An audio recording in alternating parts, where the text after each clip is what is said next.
Today, we're diving into a spiritual truth that was hidden for over 2,000 years, a revelation so powerful that it was deliberately buried beneath layers of religious doctrine and institutional control. This isn't just another motivational message or positive thinking technique. This is about understanding the fundamental spiritual laws that govern how miracles actually work, the same laws that Jesus himself demonstrated, not to show you how special he was, but to reveal what you're capable of accessing right now, in this very moment. Have you ever wondered why your prayers for miracles seem to hit a ceiling? As if there's an invisible barrier between you and the divine breakthrough you're desperately seeking. You've prayed with all your heart. You've believed with everything you have. You've followed every religious instruction perfectly, yet the miracle you need remains frustratingly out of reach. What if I told you that the very way you've been taught to pray is actually preventing the miracle from manifesting in your life? But before we begin, please hit the like button and let me know where in the world you're watching from today. It's always fascinating seeing who's joining us from around the world. And if you haven't already, make sure to hit that subscribe button and turn on the notification bell so you don't miss any of our future videos. Here's what most people don't realize. Every time you pray for a miracle, you're actually reinforcing the very consciousness that blocks it from appearing. Stay with me here, because this is going to challenge everything you've been taught in Sunday school. When you beg God for healing, when you plead for financial breakthrough, when you desperately petition for a relationship to be restored, you're operating from what spiritual teachers call a consciousness of lack. You're affirming through your very prayer that you don't have what you need, that you're separate from the divine source, that you're powerless and dependent on an external force to grant you favor. Joel Goldsmith, a spiritual teacher who spent 5 decades unlocking the mysteries of Christ consciousness, discovered something that religious institutions have worked tirelessly to keep hidden. He found that Jesus never intended to be the only miracle worker, standing as an unreachable divine figure that you worship from a distance. Instead, Jesus came to demonstrate a spiritual technology, a way of aligning with divine reality that every human being has access to. Has this ever happened to you? You've prayed fervently for something, only to watch it remain unchanged while wondering what you're doing wrong? The problem isn't your faith. The problem isn't God's willingness. The problem is that you've been taught a method of prayer that actually contradicts the spiritual laws Jesus was teaching. When Jesus said, "The kingdom of heaven is within you," he wasn't being poetic. When he promised that you will do greater works than these, he wasn't exaggerating.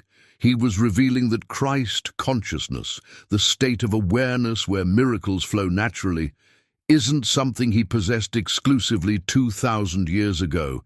It's your birthright, your true nature, available to you right now. What you're about to discover might surprise you, because it completely inverts everything traditional religion has taught about prayer, miracles, and your relationship with the divine. The shift from praying for miracles to receiving them instantly isn't about praying harder or believing more intensely. It's about understanding the fundamental difference between two completely opposite approaches to the divine. Think about every prayer you've ever prayed when you desperately needed a miracle. You probably started by acknowledging your unworthiness, confessing your sins, reminding God of your failures, and then begging for intervention.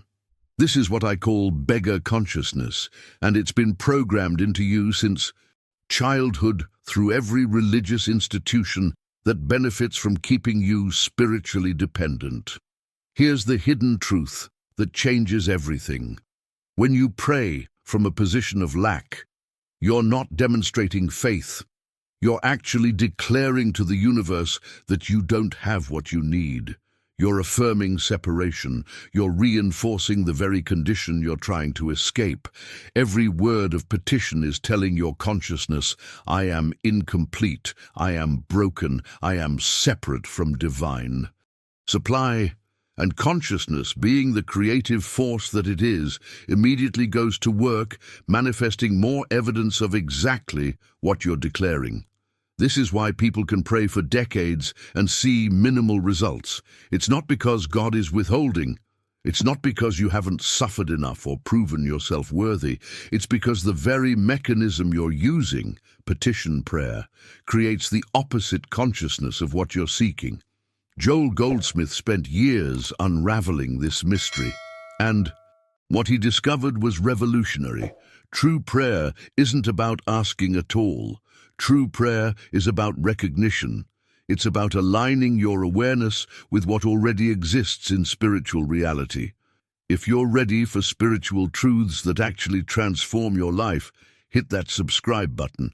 There's so much more here that will shift how you experience reality. Let me make this practical for you. When someone is sick and you pray for their healing, traditional religion teaches you to beg God to intervene and fix the disease. But here's what's really happening in that moment. You're acknowledging the disease as real and powerful. You're affirming that God is separate from the person, and you're positioning yourself as powerless to do anything but hope an external force shows mercy. Every part of that equation reinforces the problem rather than dissolving it. Now, I want to go even deeper into this paradigm shift, because understanding the difference between praying to Jesus and praying from Christ consciousness is literally the key that unlocks everything. Most people have been taught to worship Jesus as a distant deity, someone infinitely above you who occasionally grants favors if you grovel convincingly enough. But that's not what Jesus taught at all. He never once said, "Worship me and stay small." He said, "Follow me," meaning learn what I learned, do what I'm doing, access what I'm accessing. He promised you would do greater works than he did, not greater prayers to him, but greater demonstrations of the same consciousness he embodied. This is the transformation that religion doesn't want you to experience, because awakened people don't need institutional intermediaries. When you recognize that Christ consciousness isn't exclusive to Jesus, but is actually your true nature, everything shifts. You're no longer a beggar hoping for divine intervention. You're a divine being remembering who you really are. The miracles don't come from outside, they emerge from within. As you align with spiritual truth, this journey from separation to recognition is where the real power lives, and it's available to you right now, not someday when you've earned it. Write in the comments, "I'm ready for this shift," if this revelation is landing in your spirit. So how does this actually work when you're facing a real crisis? Let's say you receive a devastating medical diagnosis, or your bank account is empty, or a relationship you cherish is falling apart. Your immediate human response is to panic and start bargaining with God, making promises about who you'll become if only this situation gets fixed. But that entire approach keeps you locked in the consciousness that attracted the problem in the first place. Here's the practical application that Joel Goldsmith taught after decades of proving this works in real-world situations. When confronting illness, you don't pretend the symptoms aren't there. You're not denying reality or engaging in magical thinking. Instead, you're making a radical decision about what you consider to be ultimate reality. You acknowledge that yes, the body is showing symptoms, but you refuse to give those symptoms the final word about your spiritual identity. You recognize that in the realm of pure consciousness, in the invisible spiritual reality that underlies all physical appearance, there is no disease. There is no limitation. There is only wholeness, perfection, and infinite supply. This isn't about repeating affirmations until you convince yourself. It's about resting in a truth that exists whether you believe it or not. As you settle into that awareness, as you stop fighting the appearance and simply recognize what's true in spirit, something extraordinary begins to happen. The body starts reflecting the consciousness you're holding, not because you forced it through willpower, but because physical form always follows consciousness. This is spiritual law, not religious hope. The transformation happens from the inside out, which is why external manipulation never produces lasting results. You can't think your way into a miracle while holding a consciousness of lack. You can access a miracle the moment you recognize that in your true spiritual identity, the problem never existed in the first place. Now let me reveal something about the cross that will completely shift how you understand suffering and redemption. Everything you've been taught about why Jesus died is designed to keep you in perpetual guilt and dependency. The traditional narrative says God was so angry about humanity's sin that he required a blood sacrifice, and Jesus took the punishment you deserved. That story makes God into a vengeful tyrant and you into a condemned criminal who can only escape through someone else's suffering. But that's not what the cross demonstrates at all. Jesus wasn't paying off an angry deity. He was proving that even death itself has no power over consciousness. He went through the ultimate human fear, physical death, and emerged on the other side to show you that your true identity is indestructible. You are not this temporary body that experiences pain, aging, and eventual dissolution. You are eternal consciousness, having a temporary human experience. This completely transforms how you relate to every form of suffering.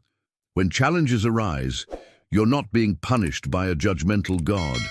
You're not being tested to prove your worthiness. You're simply experiencing the outpicturing, the external manifestation of whatever consciousness you've been holding.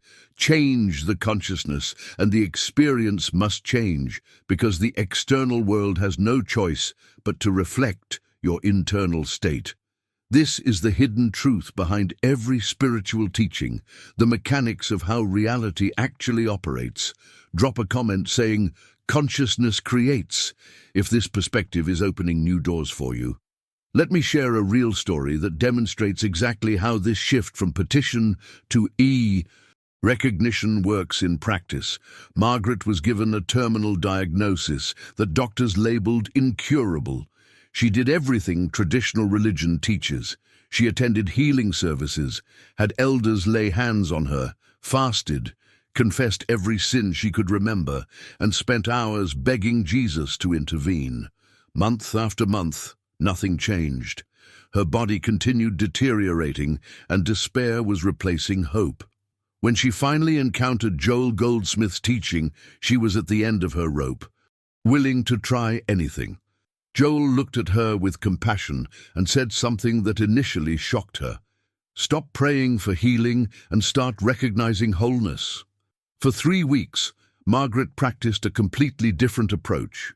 Every morning, instead of cataloging her symptoms to God, she sat in silence and recognized a simple truth. In spirit, there is no disease. She didn't deny her pain or pretend the symptoms weren't real. She simply refused to give them ultimate authority over her. Spiritual identity. The transformation didn't happen overnight like some charismatic miracle story. It unfolded gradually as her consciousness shifted. First, the fear dissolved. Then the pain began to lessen. Within 2 months, her doctors were baffled to find no trace of what they'd declared incurable. But here's what's crucial to understand. Margaret didn't get healed in the traditional sense. She recognized she'd never been separate from wholeness. The body simply reflected the change in consciousness. This is how spiritual law operates, consistently and predictably, once you understand the mechanics behind it. Now let me tell you about Robert, because his journey reveals something equally powerful about how consciousness shapes every area of life, not just health. Robert was a successful businessman who'd built his empire through aggressive competition and ruthless strategy. He believed success required struggle, that you had to fight for every advantage and crush your competitors. Then overnight, his entire business collapsed.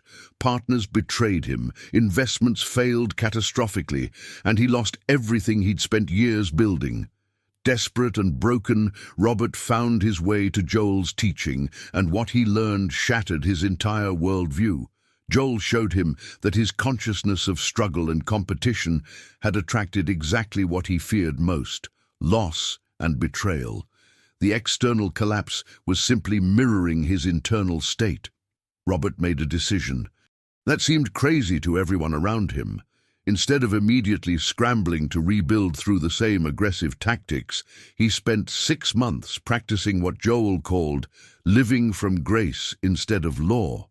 Every single morning, Robert sat in meditation, recognizing divine abundance as the only reality. He didn't visualize specific amounts of money. He didn't create elaborate business plans. He didn't network or scheme. He simply rested in the awareness that infinite supply exists in consciousness, and he allowed that awareness to guide his actions.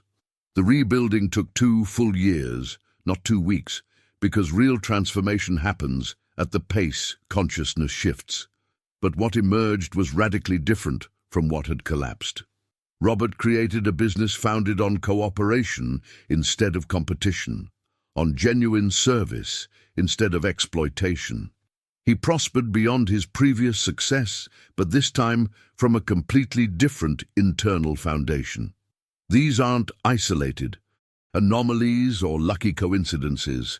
They're demonstrations of spiritual law operating exactly as it's designed to operate when you align with it instead of fighting against it through petition and struggle. Comment: my consciousness is shifting if you're beginning to see how this applies to your specific situation. What Margaret and Robert discovered is what Joel called the practice of presence, and it's fundamentally different from every form of prayer you've been taught.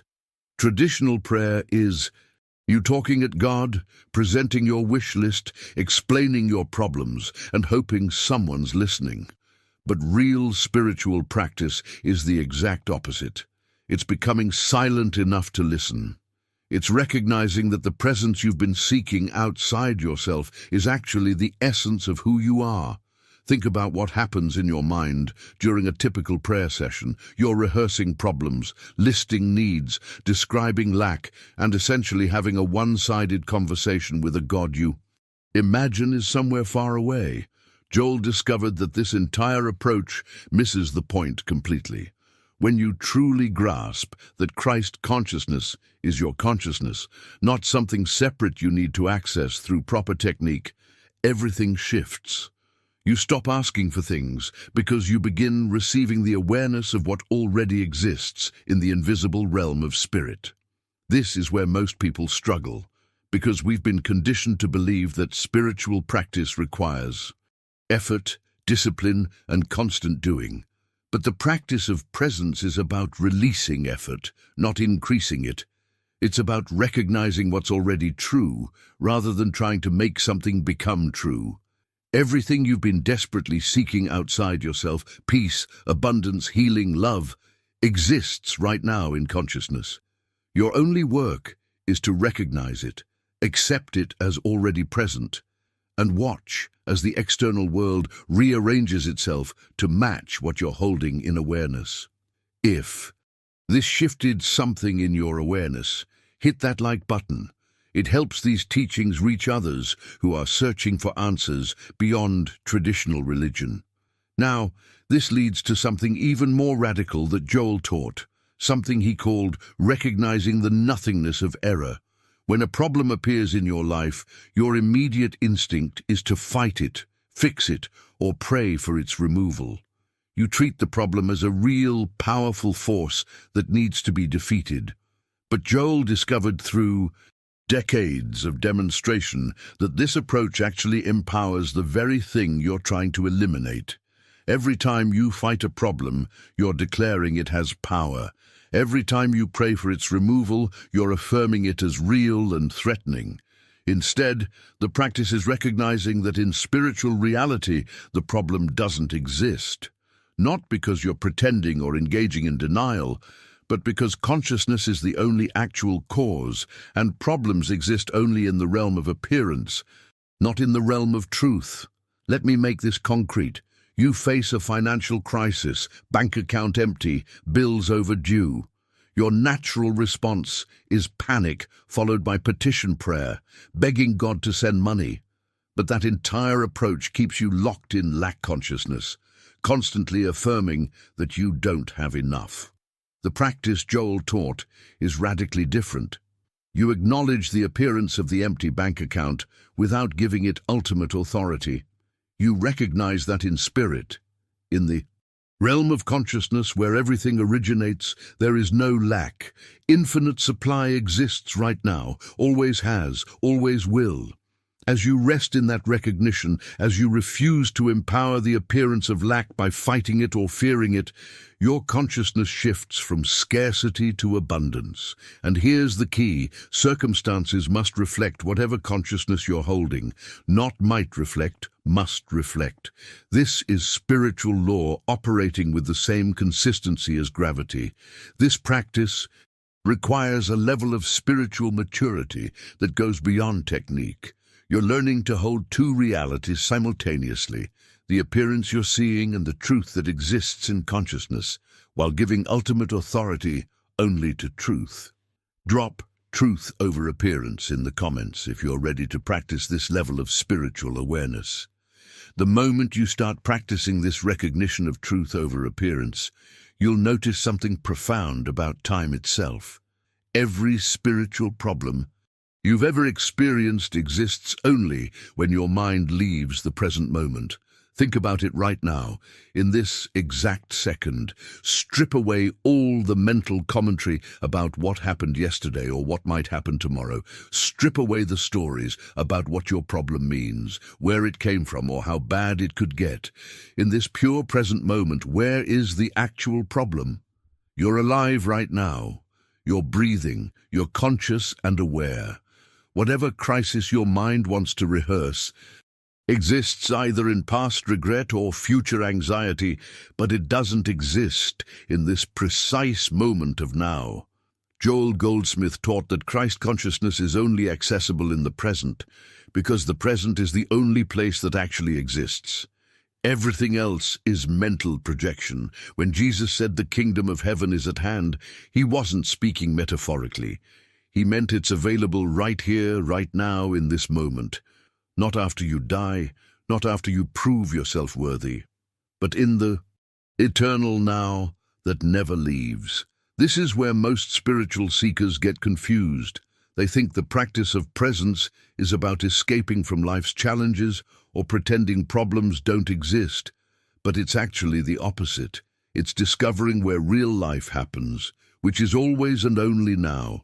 Pain might be present in this moment, physical discomfort might be here, but suffering, the mental anguish we experience, requires thought about past or future. Suffering requires the mind to tell stories about what the pain means, how long it will last, what it says about you, or what terrible outcomes might follow. Now, understanding the power of presence leads us to something even more foundational that Joel discovered through decades of spiritual practice. Every problem you face, every challenge that seems insurmountable, every miracle you're desperately seeking stems from one single belief, the belief in separation. You believe you're separate from God, separate from the supply you need, separate from the healing you want, separate from other people who seem to have what you lack. Joel called this separation consciousness the only actual sin, not in the moral sense of wrongdoing deserving punishment, but in the original meaning of the word, missing the mark of truth. Traditional religion teaches forgiveness when someone wrongs you, which sounds noble but still reinforces the illusion that there are separate individuals in conflict with each other. Joel taught something far deeper that completely dissolves resentment at its root. There's no separate person to forgive, because there's only one divine consciousness appearing as many temporary forms. The person who betrayed you, hurt you, or disappointed you is divine consciousness temporarily forgetting itself, exactly as you sometimes forget your true nature. This doesn't excuse harmful behavior or mean you accept abuse. It removes the emotional charge that keeps you imprisoned by the past. When you recognize that everything you've been seeking exists right now in consciousness, and you've never actually been separate from it, the entire journey transforms. You're not pursuing abundance, health, or peace as external goals. You're recognizing they exist in your consciousness this very moment, and your work is simply allowing that recognition to become your lived experience.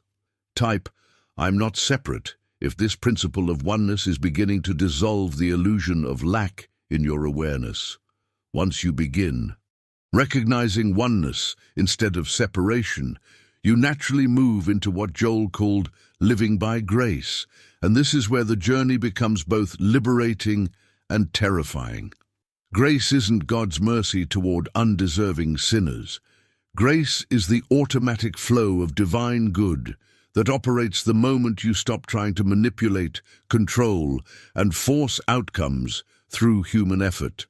Every frantic attempt to make something happen comes from the deep belief that you're separate from Source, that if you don't hustle and scheme and strategize, nothing will work out. Living by grace means recognizing that Source is already supplying everything before you even ask.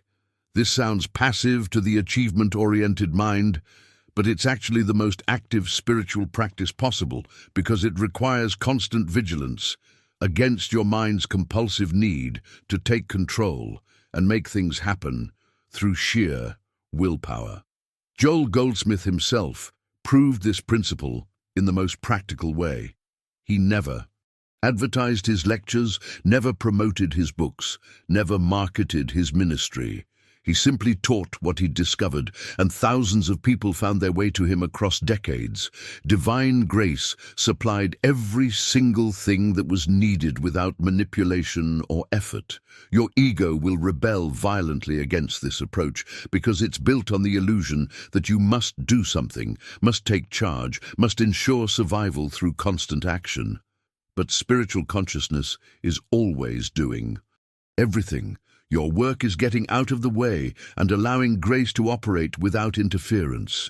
This requires a level of trust that feels impossible until you experience it working in your own life. Now, here's something crucial that nobody warns you about, and it's the reason many people abandon this practice right when it's about to break through. When you first start practicing Christ consciousness, when you shift from petition to recognition, from separation to oneness, from control to grace, your circumstances might actually get worse before they improve. This isn't failure. This is the transition, revealing everything that's been false in your life, so truth can replace it. Sarah practiced Joel's teaching faithfully for 3 months and watched her entire life disintegrate. Her marriage hit crisis point. Her business started failing. Her health declined. She called Joel in desperation, convinced she was doing something catastrophically wrong. His response shocked her. Everything false in your life is being revealed so truth can replace it. Don't abandon the practice now. Go deeper into Christ consciousness. This is where most people quit. They return to begging God to fix the chaos, not understanding that consciousness is actually cleaning house, dismantling everything not built on spiritual truth. Sarah stayed with the practice, despite appearances suggesting total collapse. 6 months later, she looked back and saw with clarity that everything that fell apart absolutely needed to fall apart. The marriage that ended had been dead for years. The business that failed had drained her soul. The health crisis forced her to address patterns she'd been ignoring for decades.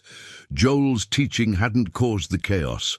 It had revealed what was already there beneath the surface, giving her the opportunity to rebuild from truth instead of continuing to build on false foundations. This transition period tests your commitment to truth over comfort, to spiritual reality over familiar appearances, and it's where the real transformation begins to take root in your consciousness. Comment, I trust the process if you're willing to stay faithful to recognition, even when circumstances seem to contradict what you're practicing. As you practice this shift in consciousness, you might encounter something frustrating. Certain patterns keep repeating despite your faithful practice. The same relationship dynamics surface with different people. The same financial struggles reappear in new forms. The same health issues cycle back after temporary improvement. Your mind screams that the practice isn't working, that maybe you're doing it wrong, or worse, that it's all nonsense. But Joel discovered that persistent patterns aren't evidence of failure. They're actually invitations to go deeper, to uncover hidden beliefs operating below your conscious awareness.